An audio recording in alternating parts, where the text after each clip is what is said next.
Siz bilan hech kim gaplashmayapti-da ham, siz biz bilan janjal qilib ketdingiz. Men siz bilan janjal qilmadim, men sizga eshitmadim. Endi shunaqa deb ovoz qarang.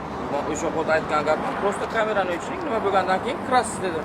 Nima bo'lgandan keyin? Ruxsat olib kirish kerak. Muddati o'tgan tovar sotadigan odamlar ruxsat bermaydi aka. Tushuntiraman, hamma narsani bir martaga proverka qilib bo'lmaydi. Xalqni ham bir martaga hammasini proverka qilib bo'lmaydi aka. Nimani uchun? Bo'ladi masalanda. Aka bitta ikkita bo'lsa mayli-da. Bitta ikkita bo'lsa. 10 ta bo'lsa mayli, 20 ta bo'lsa mayli. Do'koningiz yarim shunaqa aka. Aka ana qirxonada o'tiribman, shugum keldi hamsha Musavat. Nimasi yogurt. Yo'q, men yogurt aytmayapman. Yogurt mayli, sizga ko'rsatgan narsalarim bor. Yarim yilga o'tib ketgan narsalarni ko'rsatyapman bularga. Yogurtni ham esdan chiqaringlar, mayli, u ham bo'pti, bugun ketdi. Voy tiqilyotibdi. Hop bitta kirsa do'konni yarimini ko'chirib mana qolib chiqib bera olamiz aka, xohlasangiz. Juda ko'p ekanda. Siz aka biz to'g'risi hech kim bilan urushamiz deb kirmaymiz. Siz o'zingiz na prinsipga gapirishni Yo'q, prosta quloq soling-da, xalq. Sizni ham do'koningiz bo'lsa bir kun borib yo'qmaydi aka. Yo'q, bemalol. Siz do'koningizda noqonuniy ish qilmayapsiz. Yo'q, prosta internetgacha bilasizmi? Bu degani bilasizmi? Bitta minus degani savdoni sindirish. Yo'q, bu tadbirkorga yordam berish. Soling tadbirkorga prezident bor, tadbirkorga yordam bering deb siz chiqib prezident blogerlarga yordam beringlar deyapti. Qaysi biri endi to'g'ri bo'ladi? Blogerlarni qo'llab-quvvatlash kerak, ochiq bo'lish kerak, shaffof bo'lish kerak. Odamlar aybini tan olib to'g'rilash kerak, yosh bolalarni zaharlash kerak emas. Hozir hech kim aybini tan olmaydi nomadiga o'rda.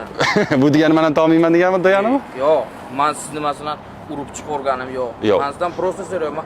Prosta siz krot kompaniyasiga tapar masalan panika aytolmayman. Urib chiqarsangiz u boshqa narsa aka. Men sizga urib chiqardingiz deganim yo'q. Siz bilan aka deb gaplashib turibman.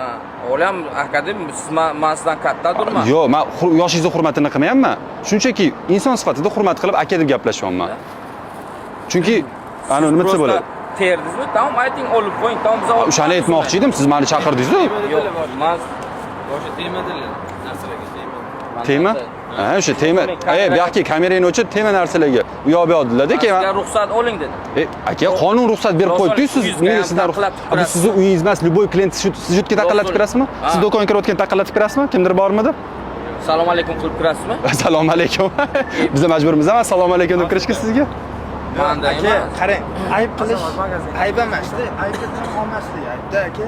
Prosta siz borku. Bu bo'lani ham yaxshi emas-da, narsani terib olib pulini berib chiqqan. Aka, qarang. Misol uchun siz kirib kelayotganimizda kutib olib, biz ham sizni oldingizga kelyapmiz. Nima gap bor? Men o'shani aytdim. Hal qilamiz deganingizda, hozir bu yoqqacha yetib ham kelmasdi, aka. Quloq soling. Siz o'sha yoqqa kiring edi. Aka, shunday kameraga olsam maylimi?